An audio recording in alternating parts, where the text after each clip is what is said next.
आप क्या क्या हैं? कुछ नहीं। ओके। नमस्ते, सलाम, सत श्री अकाल, आदाब। मेरा नाम गगन है और मेरे साथ आज फिर से शो करो। हेलो हाय, क्रैश वाणी में आपका बहुत बहुत स्वागत है। काउंट करेंगे। स्टार्ट। क्रैश वाणी, क्या इंट्रो दोगे मेरा? गुजराती फरहान अख्तर। एक आधी चीजें हैं जो मोदी जी कर लेते हैं और ये नहीं कर पाते हैं।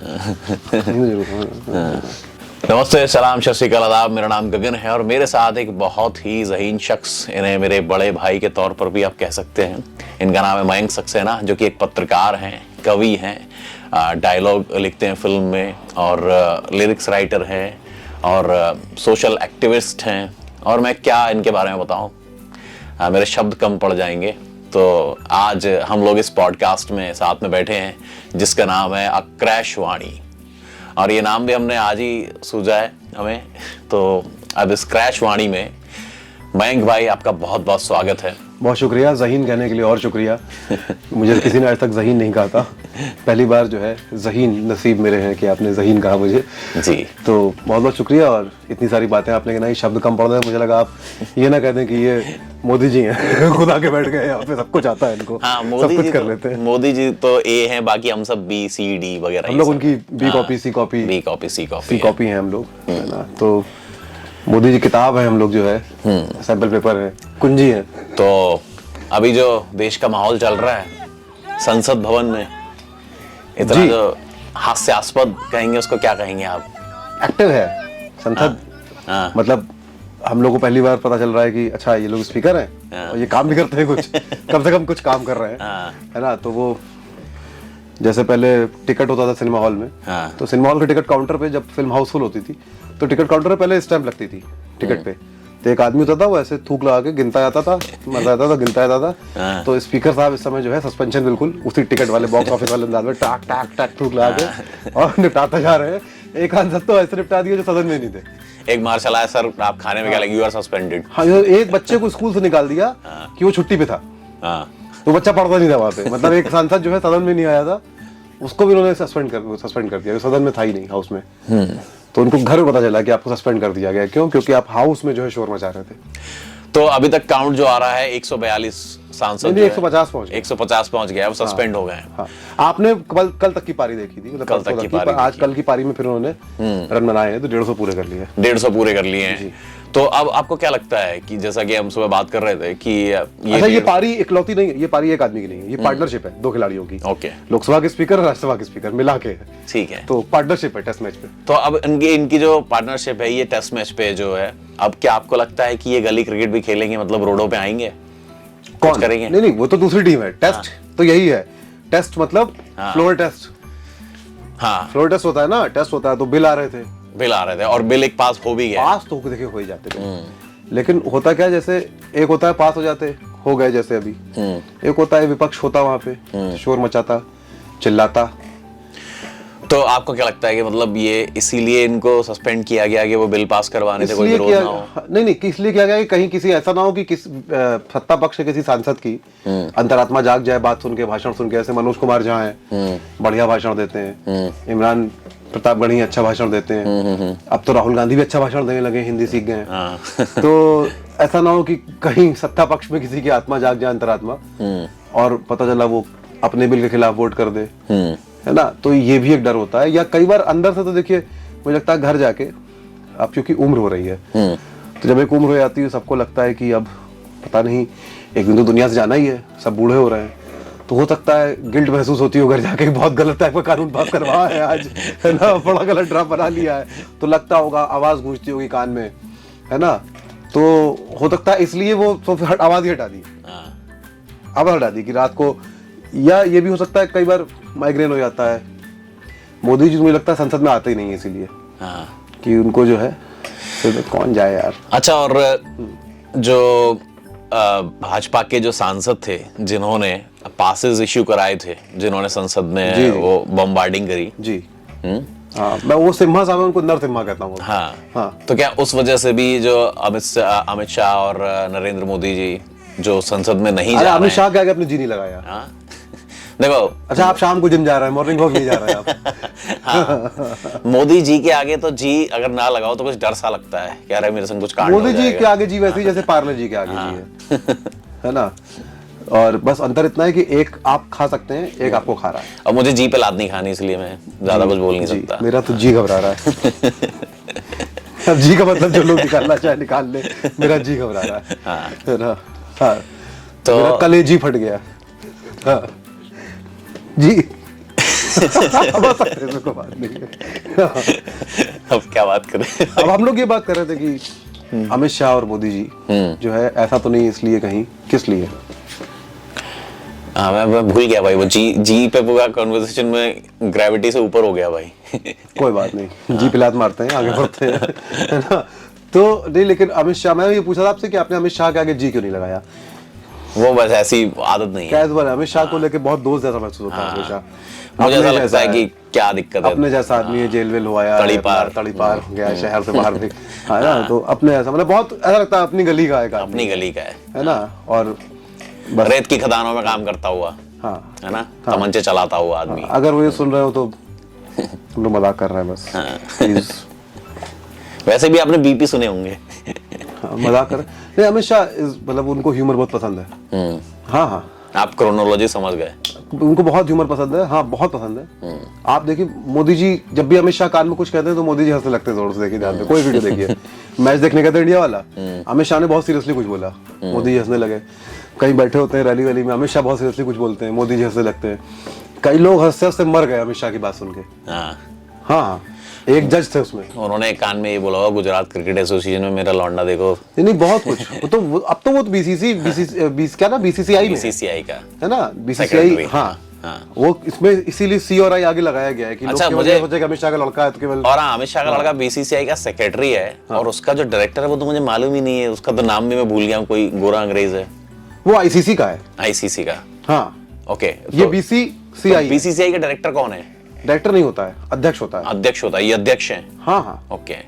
हाँ, तो मुझे मैं तो वही तो आपको प्रॉब्लम क्या है जब उदय चोपड़ा हीरो बन सकता है फिल्म में? है ना, उदय चोपड़ा हीरो। पापा की फिल्म थी, पापा प्रोड्यूसर था। यहाँ पापा देश की फिल्म बना रहा है, यहाँ तो बाप देश की फिल्म बना रहा है ना। सही बात है। तो लड़का क्रिकेट एसोसिएशन का वो नहीं बन सकता अध्यक्ष। पूंजीवाद सिर्फ अमेरिका में। अरे भाई, कहाँ काबिलियत दिखाए? पूंजीवाद नहीं, नेपोटिज्म कहते हैं उसको, पर बीजेपी के मामले में नहीं कहते हैं भाई। आप ये बताइए, अगर डॉक्टर का डॉक्टर बन जाता है तब तो आप नहीं कहते हैं। अमित शाह का बेटा नेता नहीं बना कम से कम। अगर नेपोटिज्म होता अमित शाह के यहाँ और वो नेता बन गया होता, तब सोचिए देश का क्या होता। अभी जो कुछ होगा क्रिकेट का होगा। अब वो क्रिकेट में बहुत अच्छा था, इसलिए वो क्रिकेटर बन गया। मैं कह रहा हूँ अभी जो कुछ होगा क्रिकेट के साथ होगा। अगर गृह मंत्री बन जाए तो तब देश का क्या होगा? तो आपने देखा है अमित शाह के बेटे को? अमित शाह के बेटे को देखा है, लेकिन वो गृह मंत्री बन गया देश का। उसके पिता तो वैसे ही 10 नंबर ही हैं। पिता ने देश बचा लिया उसको क्रिकेट में भेज के। मान लीजिए वो घर पे जिद करता, पापा आपके बाद मुझे बनना है गृह मंत्री, तो आप पूरा कर देंगे जिद को उसकी। आकाश अंबानी थोड़ी है वो, है ना। तो ये तो अमित शाह बहुत ह्यूमरस आदमी है। कई बार तो वो ऐसा मजाक कर देते हैं कि एक जज थे,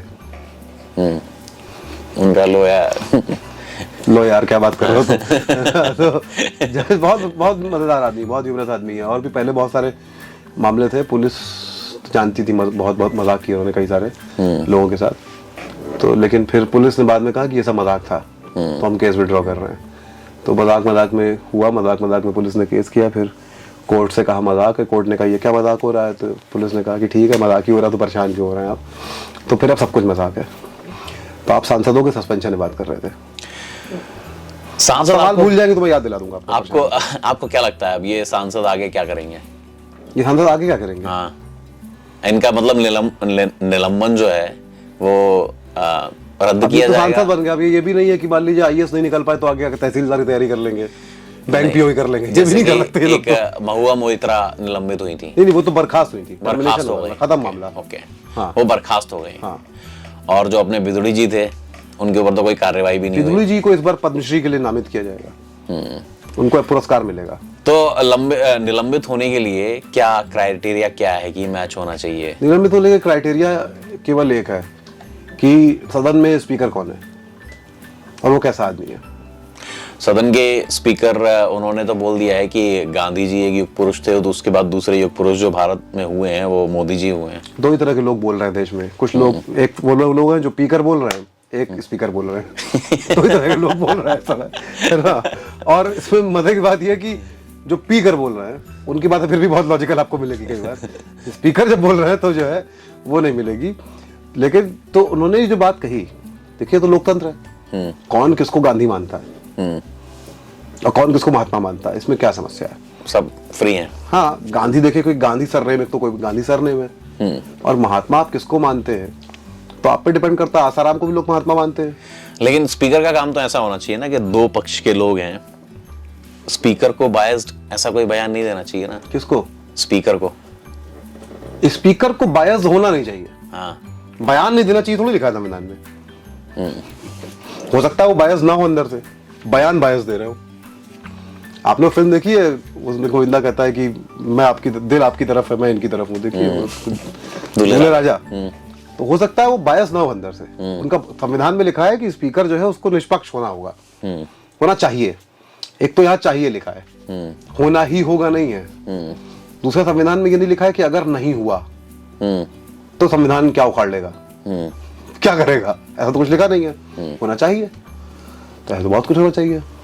देश में शांति होनी चाहिए, हिंदू मुस्लिम की नफरत नहीं होनी चाहिए, करप्शन नहीं होना चाहिए, ग्लोबल वार्मिंग नहीं होनी चाहिए, आपको कार की जगह सरकारी पब्लिक ट्रांसपोर्ट चलना चाहिए, है ना। मुझे इस समय यहाँ आपके साथ नहीं होना चाहिए, हम लोग जान पे खतरा ले रहे हैं अपनी ये सब बोल के। चाहिए का क्या करेंगे आप? समाज में कहा नहीं होना चाहिए, निष्पक्ष होना चाहिए। तो उन्होंने कहा कि मैं मन से निष्पक्ष हूँ। अभी आपको क्या लगता है, जैसे कल हम बात कर रहे थे तो आपने एक कई लोग होते हैं ना, आप लोग कहते हैं ना कि यार उसकी जुबान खराब है, दिल का बहुत अच्छा है। तो स्पीकर साहब की जुबान खराब है, जुबान से निष्पक्ष नहीं है वो, दिल से बहुत निष्पक्ष है वो। हाँ। अभी जो हमारा टीवी मीडिया है वो कुछ भी ये सब नहीं दिखा रहा, वो ये दिखा रहा है कि स्पीकर की मिमिक्री की गई, एक सांसद के द्वारा मिमिक्री उतारी गई, और जो निलंबन हुआ इतना आज तक देश में कभी इतना बड़ा एक रिकॉर्ड सेट हो गया, इतना बड़ा रिकॉर्ड सेट, उसके बारे में कोई भी मीडिया, गोदी मीडिया बात नहीं कर रहा है। तो इसको आप कैसे देखते हैं? मैं देखता नहीं हूँ गोदी मीडिया वाली चीज को, कैसे ऐसे देखने की बात है। इस सिनेरियो को आप कैसे देखते हैं? इस सिनेरियो को मैं वैसे देखता हूँ जैसे सिनेरियो है। अब इसमें क्या, अब आप बताइए कि अब वो क्या निलंबन जो है तो पहले भी हुआ ही था, अब तो हो ही रहा है 1-1.5 साल 2 साल से ना। किसान बिल आए थे जब, तब भी हुआ था। तो अब कोई खिलाड़ी पहले छोटी छोटी पारियां खेलता है जब डेब्यू करता है, फिर एक नहीं तो बड़ी पारी खेलनी होती है ना उसको, तो पहले 5 निलंबित किए, फिर 15 किए, लेकिन तब तो एक छोटा सा 150 पारी खेली। अब इसमें दूसरी बात है ना, लेकिन आपने किसी सांसद को स्टैंड अप कॉमेडी करते कब देखा था? वही सांसद ने। हाँ, आज ही देखा नहीं, पहले सिर्फ Modi G stand up comedy के साथ है। जब मोदी जी कर रहे थे स्टैंड अप कॉमेडी, या जब स्पीकर साहब कर रहे थे स्टैंड अप कॉमेडी बैठ के, ठीक है, या जब निशिकांत दुबे कर रहे थे, अभी धूली के बहुत सारे लोग कर रहे हैं, तब क्या मीडिया ने कहा कि मिमिक्री कर रहे, दिखाया कभी? नहीं। लेकिन विपक्ष के सांसद फोकस उनका कि ये यहां से एक अच्छा आर्टिस्ट निकल सकता है। मीडिया चाहती है कि देश में रोजगार जो है उसकी उपलब्धता हो, रोजगार कम है, तो जो आदमी जो काम अच्छा कर सकता है, जैसे ये बनर्जी साहब जो है, जो सांसद हैं तृणमूल कांग्रेस के, AITC के, वो स्टैंड अप अच्छा कर सकते, मिमिक्री कर सकते हैं, तो मीडिया दिखा रहा है कि उनको कोई काम दे दे जिससे एक तो उनको रोजगार मिले वैकल्पिक, दूसरा एक जगह संसद में खाली हो तो एक आदमी को और रोजगार मिले, और उनकी जगह जो चुनाव लड़ेगा तो 4 कार्यकर्ताओं को रोजगार मिलेगा, 5-6 मारपीट करने को रोजगार मिलेगा, जो लोग पोस्टर चिपकाएंगे उनको रोजगार मिलेगा, है ना। फिर स्टैंड अप करेगा एक आदमी जाके तो जो लाइट लगाएगा, जो माइक लगाएगा, तो रोजगार, वो मीडिया फोकस कर रहा है कि नए रोजगार सृजन के माध्यम क्या हो सकते हैं। और किसी के टैलेंट को अगर मीडिया उभार रहा है तो इसमें क्या बुराई है? सांसद साहब में टैलेंट है। अब राहुल गांधी जो है वो नहीं कर पा रहे हैं अच्छी मिमिक्री अपने अलावा किसी और की, है ना, तो क्या किया जाए? कोई तो करेगा, तो वो टैलेंट वाली बात है। अब कोई गाना गा रहा होगा तो वो गाना भी दिखाएंगे, गाना कोई गा नहीं रहा है। मोदी जी भी जब कुछ और काम करते हैं, आप बताइए, मीडिया जो है, मोदी जी जब संसद में कुछ बोलते हैं तो ज्यादा फोकस उस पर करता है, या मोदी जी जब किसी वो जिम ट्रेनर के साथ कसरत कर रहा हो तो ज्यादा फोकस पे करता है? किस पे करता है? संसद नहीं, जिम ट्रेनर पे। जिम ट्रेनर पे तो हम मीम वाले करते हैं। नहीं, मोदी जी मीडिया कर रहा था। हाँ। आप तो एक एक मीम निकाल रहे हैं ना। मीडिया का जो वीडियो चल रहा है उसमें 1 सेकंड में 24 फ्रेम होते हैं, और अगर 1 घंटे खबर चल रही है नहीं, मैं उसको तो सोच 1 रहा था सेकंड के 24 फ्रेम में 24 मीम के हिसाब से 1 घंटे के मीम निकालिए आप। जितने मीम आपको मीडिया आपको मीम दे रहा है, आप लोग कहां मीम बना पा रहे हैं। मीम का फुल फॉर्म है हिंदी में मीडिया मनोरंजन। मीम मीडिया मनोरंजन। हाँ। मीम। मीम और अब क्रिंज ही मनोरंजन है। तो मीडिया आपको मनोरंजन दे रहा है, आपको क्या चाहिए और कितना एंटरटेनमेंट चाहिए। मनोरंजन बहुत आवश्यक है। तो क्या लगता है आपको 2024 में क्या यही जो कल हम बात कर रहे थे कि लोकसभा भंग हो सकती है, अगर हो जाएगी तो ये पॉसिबिलिटी है, ये पॉसिबिलिटी, उसके बारे में आप देखिए क्या क्या पॉसिबिलिटीज आप सोच रहे हैं, क्या क्या हो सकता लोकसभा है? भंग हो सकती है तो एक बात है, पर मान लीजिए भंग नहीं कर पाए हम्म। तो इतना इंतजाम तो उन्होंने कर ही लिया कि लोकसभा लगभग भंगी है। पास्ट में कभी लोकसभा भंग हुई है? हाँ, अपनी लोकसभा country भंग कर सरकार करवा सकती है पहले ही राष्ट्रपति से सिफारिश करके। में? अतीत में भी हुई है, चुनाव थोड़ा पहले हो जाएंगे उससे। पर लोकसभा मोदी जी देखिए अपना इतना इंतजाम रखते हैं कि अगर वो सिनेमा हॉल में जाके फिल्म ना देख पाए तो कम से कम पायरेटेड HD वर्जन देख लें वो। तो अगर मान लीजिए भंग नहीं भी हो पाई तो इतना भंग उन्होंने अभी कर दिया सस्पेंशन करवा के कि वो भंग ही है अब। क्योंकि अगर 150 सांसद बाहर है तो केवल सत्ता पक्ष है, तो लोकसभा ऐसे हो ही नहीं सकती ना जहां पे विपक्ष ना हो। तो लगभग उन्होंने पायरेटेड वर्जन अपना तैयार कर लिया देखने के लिए। और अब देखिएगा मोदी जी, मुझे लगता है मेरा अंदर से मेरी आत्मा कह रही है कि वो रेगुलर जाएंगे संसद में। अब विपक्ष नहीं होगा, तो अब उनसे उनको विपक्ष नहीं चाहिए। वो वाला सवाल करने वाला भी कोई नहीं होगा कि भाई वो भाजपा के सांसदों ने उनको पास दिया जिन्होंने संसद में बम फोड़े, वो अमित शाह मीडिया में बयान दे रहे थे वो सब। तो शशि थरूर ने कहा कि मीडिया में क्यों बयान दे रहे हो, हमें आके संसद भवन में आके ये सब बातें करो, वहां क्यों कर रहे हो। तो ये सवाल अब उनसे कौन करेगा? क्या इनसे बच जाएंगे वो?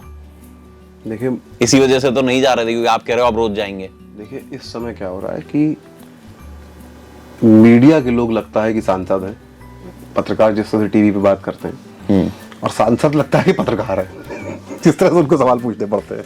ठीक है, तो इसलिए मोदी जी और अमित शाह मीडिया को बयान देते हैं, सांसदों को नहीं देते हैं। और मोदी तो खैर देते ही नहीं है ना। अमित शाह ने कुछ बोला है कहीं कहीं। बाकी इसमें क्या बयान देना है? 4 लोग गए थे, 5 लोग, 2 लोग कूद गए, फिर उनको पकड़ लिया, अब उनको सजा मिल जाएगी। सब कुछ हो तो रहा है ठीक ठाक देश में, बयान क्या देना है इस पे? और कौन सी चीजों पे मोदी जी ने बयान दे दिया है जो विपक्ष जो है उनसे मांग रहा है बयान दे दें, बयान दे दें। आप मांग किस तरह है कोई चीज? भाई कोई बेशर्मी की हद होती है ना। आप जो है किसी घर कुछ मांगने जाए किसी व्यक्ति से, 1 बार जाए वो ना दे, 2 बार जाए ना दे, 3 बार जाए ना दे, 4थी बार आपको शर्म नहीं आएगी कि यार इससे बार बार मांग रहे हैं, दे दो रानी होती। तो क्यों मोदी जी से बयान मांग रहे हैं? नहीं देंगे वो। विपक्ष वाले बेशर्म जाके भीख मांगने लगते हैं, बयान दीजिए, बयान देखिए क्यों देंगे? नहीं उनका मन, उनका बयान है, दे चाहे ना दे। और कितनी डेमोक्रेसी चाहिए आपको देश में भाई कि प्रधानमंत्री बयान नहीं दे रहा है, अगर नहीं देंगे क्या कर लोगे? यही तो डेमोक्रेसी है। आपकी मर्जी के बिना आपसे कोई कुछ ना बुलवा पाए। भाई विदेश वाली पुलिस देखिए आप, हॉलीवुड की फिल्म में क्या कहती है, कोई जब पकड़ा जाता है तो कहती है you have a right to remain silent. तो मोदी जी के पास भी तो वो राइट है। Modi ji have the right to remain silent. तो क्या वो अंडर ट्रायल है? कौन? मोदी जी। उनको होना चाहिए था, पर पिछली सरकारें कुछ कर ही नहीं पाई ठीक से, वरना अंडर ट्रायल होते हैं इस समय। 2002 के बाद ही होना चाहिए था अंडर ट्रायल उनको, है ना। पर नेताओं के लिए केवल चुनाव को ट्रायल माना जाता है, कोर्ट वाला ट्रायल माना ही नहीं जाता है ना। अंडर ट्रायल तो होते। तो मुझे लगता है कि अब पूरा देश अंडर ट्रायल है, सिवाय मोदी जी के और शाह जी के। आप अमित शाह कहते हैं, मैं तो शाह जी कहूंगा उनको। तो जैसा कि एक कांग्रेस को शाह जी माफ करना, गलती हमारे से हो गई। कांग्रेस जो है कभी भी ग्रास रूट पे आके काम नहीं करती है। आपने कहा कि उसमें ज्यादा पढ़े लिखे और ज्यादा एलीट लोग हैं, तो मैंने ये कहा पढ़े लिखे लोग ज्यादा हैं, एलीट ज्यादा हैं। ग्रास रूट पे काम नहीं करती है, ये मैं कौन बताऊं कहने मतलब वाला। क्या पता उनका ग्रास रूट क्या हो? दिखते नहीं है कांग्रेस के लोग जैसे जिस डेडिकेशन से। एक ग्रास रूट होता है जो जहाँ घास होगी वहां होगा, एक गमले में हो सकता है वो गमले में काम कर रहा हूँ, क्या पता हमको।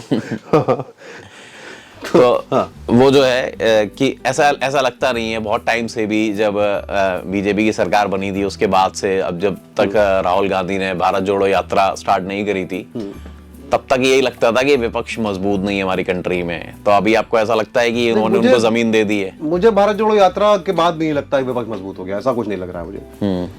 राहुल गांधी मजबूत हुए और मुझे पर्सनली, या थोड़ी सीरियस बात करूं तो मुझे पर्सनली लगता है कि राहुल गांधी के लिए जरूरी 2-3 तरह से थी। पहला ये कि राहुल गांधी के लिए एज अ पर्सन न केवल ग्रो करना जरूरी था, राहुल गांधी के लिए यह भी जरूरी था कि अब लोगों को पता चले कि राहुल गांधी ने कितना ग्रो किया है।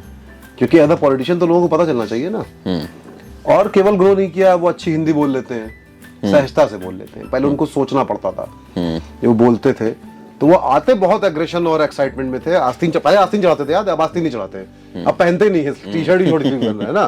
पहले कुर्ते कैसे, भाइयों देखिए, है ना, ऐसे करके बात कर रहे होते थे। सोचते इंग्लिश में थे और बोलते हिंदी में, ट्रांसलेट कर रहे होते थे। और हम सब जानते हैं गूगल ट्रांसलेशन कैसा होता है, तो वो उस तरह से ट्रांसलेट करके बोल रहे होते थे। तो अब राहुल गांधी हिंदी में ही सोच रहे हैं, तो इस बीच उन्होंने ठीक ठाक और किताबें पढ़नी लगता है, बात मतलब सुन के लगता है। तो उनकी जो ग्रोथ है वो तो वो लोगों के सामने आई भारत जोड़ो यात्रा से। दूसरा, राहुल गांधी का एक जो मानवीय चेहरा है जो आप ऐसे नहीं देख पाते हैं, पर जब आपको पता चलता है अचानक कि आप गंभीरता से पढ़ते हैं इस बारे में कि कैसे अपने पिता के हत्यारों को राहुल गांधी माफ करते हैं। उनकी फांसी की सजा रुकवाने के लिए राहुल गांधी, सोनिया गांधी और प्रियंका गांधी खुद जो है ना अपील करते हैं। एक मानवीय चेहरा भी है, जो मानवीय चेहरा बहुत साल तक एक शैडो में रहा, क्योंकि एक परिवार में 2 हत्याएं हो गई बड़ी बड़ी, और दोनों प्रधानमंत्री देश के। तो उनके बच्चों को एक बाहर निकलने और एक जो साझा दुनिया है हमारी, उससे कम्युनिकेट करने का बहुत मौका ही नहीं मिला। वो एक सुरक्षा में, एक घेटो में या एक चैम्बर में डाल दिए गए सुरक्षा की वजह से। तो मुझे पर्सनली ये लगता है कि लोगों पे भरोसा करने में, और ये मैं डर की बात नहीं कर रहा हूं, उनका एक नजदीकी सर्कल है, रहा है लंबे समय से, जिसको तोड़ पाना बड़ा मुश्किल रहा है। और उस वजह से उनके पास लगभग वही जानकारी हमेशा रहती रही जो वो लोग दे रहे थे। इस यात्रा के जरिए राहुल गांधी ने उसको भी कुछ हद तक तोड़ा है। आम लोगों से मिलना, उनसे बात करना, उनको समझना, खुद एक आम आदमी। मैं जैसे कह रहा था ना कि कुछ यात्राएं बाहर से अंदर की तरफ होती हैं, ये राहुल गांधी की बाहर से अंदर की यात्रा है, कि वो चल बाहर रहे थे पर वो जो कुछ बाहर था वो उनके अंदर कुछ बदल रहा था। और तीसरा, राहुल गांधी का पॉलिटिकल, जब हम हिस्से की बात करेंगे, ये दोनों हिस्से सामाजिक और व्यक्तिगत है। राजनीतिक हिस्से में राहुल गांधी एक नेता के तौर पे उभरे हैं देश में, उसमें तो कोई शक ही नहीं है। राहुल गांधी की पकड़ कांग्रेस पार्टी के अंदर मजबूत हुई है इससे। कांग्रेस पार्टी के अंदर जो राहुल गांधी के खिलाफ पूरा एक लॉबी थी, जो राहुल गांधी को तब से ही किनारे करने में लगी थी जब लोकसभा चुनाव 19 में हारे। फिर यूथ में भी परसेप्शन चेंज हुआ है। मैंने अपने दोस्तों को ही कहते हैं, जिम वगैरह में भी, वो तो पप्पू है, उसको तो कुछ आता ही नहीं है। अब वो परसेप्शन कुछ युवाओं में जो थोड़ा ज्यादा, इनमें से पता नहीं कितने लोगों के बाप का घर का नाम पप्पू होगा। मतलब क्या शब्द बना दिया, पप्पू। अरे पप्पू प्यार का नाम था। पप्पू मतलब बेवकूफ कभी नहीं था। मेरे चाचा का नाम पप्पू, आपका चाचा पप्पू है। अब अगर उनसे कोई कहे कि पप्पू का मतलब ये है, तो ये तो एक बेइज्जती है मतलब बात का। मेरे एक मामा का नाम पप्पू था, तो अब ये तो लॉजिक ही गड़बड़ है ना, पप्पू। और ये आ कहां से रहा है, चिंटू क्यों नहीं है? तो लेकिन हाँ, जो बात आप कह रहे हैं, आपके दोस्त, मतलब वो उनके लिए अब क्या इमेज है? उनके लिए अब ये है कि नहीं यार, राहुल गांधी के वो जो पप्पू सोचते थे कि आलू से सोना बना दूंगा और ये वो, उनके कॉन्सेप्ट थोड़े क्लियर हो रहे हैं। उनको ऐसा लग रहा है कि राहुल गांधी में वो एक यूथ सेंट्रिक नेता से वो कनेक्ट हो पा रहे हैं। भारत जोड़ो यात्रा के बाद से मतलब एक बहुत मानवीय चेहरा निकल कर आया उस व्यक्ति, जो सहज है, जो किसी से मिल लेता है, जिसके नखरे नहीं है, जो लगभग सब लोगों से लगातार मिल रहा है, जो सबसे लगातार मिल रहा है, और जो जानना चाह रहा है इस देश के बारे में, जो सिर्फ अपने मन की बात नहीं कह रहा। It's a two way communication. और जो लोग उम्र की बात करते हैं ना, उनको मैं बताना चाहूंगा कि गांधी भी जब साउथ अफ्रीका से भारत लौटे थे तो वो कोई 25 साल के नौजवान नहीं थे, 20-25 साल के, ठीक ठाक उम्र उनकी हो चुकी थी। ठीक है। और गांधी का भी ग्रोथ का प्रोसेस शुरू तब होता है जब वो 40 साल के लगभग थे और पूरा देश घूमना शुरू करते हैं। और गांधी भी ऐसे ही देश घूमते हैं, और तब उनको पता चलता है। और इसमें आप समझिएगा कि जो प्रिविलेज क्लास है, वो चाहे मोहनदास करमचंद गांधी हो, चाहे राहुल गांधी हो, बहुत सारे सच उनके प्रिविलेज की वजह से उनके लिए समझना बड़ा मुश्किल होता है शुरुआत में। मिसाल के तौर पे आपने अपने बहुत सारे साथ के ठीक ठाक लोग होंगे, पर उनको कहते सुना होगा कि मुझे तो 25 साल की उम्र तक कास्ट के बारे में कुछ पता ही नहीं था, क्योंकि उनके साथ भेदभाव नहीं हुआ। अपर कास्ट है आप। अम्बेडकर को पता होगा कि बचपन से भेदभाव हो रहा है। एक बार मेरे भाई ने मुझसे बोला था कि ये लोग सुअर चराते ही क्यों हैं? हाँ, यानी क्या जरूरत है इतनी गंदगी में रहने की? वही तो मैं उसको कुछ सोचा समझा जवाब दे नहीं पाया। नहीं दे पाया। मेरे को लगा कहां से शुरू करूं मैं, क्योंकि आपने फेस नहीं किया। अम्बेडकर दे सकते थे, हाँ ठीक है, या कोई भी। तो इसीलिए किसी भी प्रिविलेज व्यक्ति के लिए जो जीवन में बदलाव का क्षण होता है, वो कोई एक टर्निंग पॉइंट होगा जहां पर उसके साथ कोई एक घटना हो जाएगी जो उसको पहली बार रियलाइज कराएगी कि कैसा महसूस होता है जब आपके साथ डिस्क्रिमिनेशन होता है। ठीक, तो गांधी के जीवन आप देखें, गांधी की आत्मकथा पढ़े, बचपन की कहानियां क्या है। वो पैसे चोरी करके सिगरेट पीने की लत लग गई, है ना, और पैसे चोरी किए, फिर पैसे कम पड़ गए। एक बार तो पिताजी के कड़े में से थोड़ा सा सोने का टुकड़ा निकाल लिया, वो बेचा है। फिर बाद में सिगरेट के पैसे नहीं बचते थे तो कोई पौधा था, उसकी फली, उसके डंठल को जला के फूकते थे सिगरेट की तरह।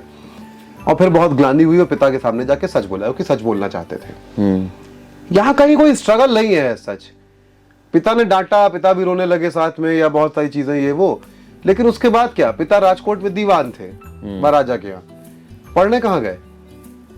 विदेश, इंग्लैंड। कितने लोग जा पाते थे उस समय? बहुत बड़ी बात थी उस टाइम। ठीक, वो एम.के. गांधी जब लौटते हैं भारत, पहला मुकदमा जब लड़ते हैं पेश, पहली सुनवाई जो होती है मुंबई में प्रैक्टिस कर शुरू की थी। बोल ही नहीं पाते हैं डर के मारे। प्रिविलेज क्या बनाता है आपको? बोल ही नहीं पाते हैं। और बहुत शर्मिंदगी होती है और मजाक बनता है। और फिर साउथ अफ्रीका चले जाते हैं। टर्निंग पॉइंट जीवन में तब आता है जब सब कुछ कर करा के, पढ़ाई करके, शादी हो चुकी है, बच्चे हो गए हैं, मुंबई में प्रैक्टिस कर ली है, फिर दक्षिण अफ्रीका जाते हैं। और दक्षिण अफ्रीका में जब ट्रेन से बाहर फेंक दिए जाते हैं, और वहां तक भी वो ये एक्सपेक्ट नहीं कर रहे थे कि उनको बाहर फेंका जाएगा। क्यों? क्योंकि वो अच्छे कपड़े पहने थे जो ब्रिटिश पहनते थे, और वो काले नहीं थे, अश्वेत तो थे, पर अफ्रीकन नहीं थे। अफ्रीकन नहीं थे, ठीक है। उसके बावजूद फेंक दिया जाता है। तब पहली बार एक सवर्ण हिंदू जो प्रिविलेज्ड है और पैसे वाला है, और जिसने कभी जातिवाद, छुआछूत नहीं झेली, वो पहली बार छुआछूत झेलता है। तो अंबेडकर की अवेकनिंग और गांधी की अवेकनिंग के समय में अंतर होगा। अंबेडकर की अवेकनिंग बचपन से चल रही थी, क्योंकि वो 3 साल 4 साल की उम्र से छुआछूत झेल रहे थे। किसी और दलित की हो सकती है, किसी आदिवासी की हो सकती है, किसी औरत की भी हो सकती है, गांधी की नहीं हो सकती थी। बहुत सारे आयामों पे उन्होंने हो नहीं सकती डिस्क्रिमिनेशन झेला। डिस्क्रिमिनेशन अंबेडकर ने तो हर जगह झेला ना, गांधी वहां जाके झेलते हैं, तब उनको रियलाइज होता है। That is the difference. Rahul Gandhi भी उस तरह के प्रिविलेज से आते हैं, और सब कुछ कर करा के उसके बाद पढ़ाई हो गई, चलो पढ़ाई छोड़ो, घर आ जाओ, सुरक्षा का मामला है। फिर उसके बाद वहां गए, हाई सुरक्षा में कॉन्फिडेंशियल पढ़ाई होती है, डिग्री हो जाती है, नौकरी करते हैं कुछ समय, और फिर वापस आ जाते हैं। उनके ऊपर ये प्रेशर नहीं था कि उनको जिंदगी भर नौकरी करनी पड़े घर चलाने के लिए। सब प्रिविलेज ही था ना। तो फिर उनके ऊपर ऐसा क्या प्रेशर? तब है प्रिविलेज टूटता कब है? जब बाकायदा एक सुनियोजित करोड़ों रुपए के खर्च से तैयार किया हुआ कैंपेन चलता है, जिसकी आप बात कर रहे थे पप्पू, और मूर्ख साबित कर दिया जाता है पब्लिक डोमेन में। तो क्यों ऐसा किया जाता है? उनको पप्पू साबित क्यों करना है? क्योंकि राहुल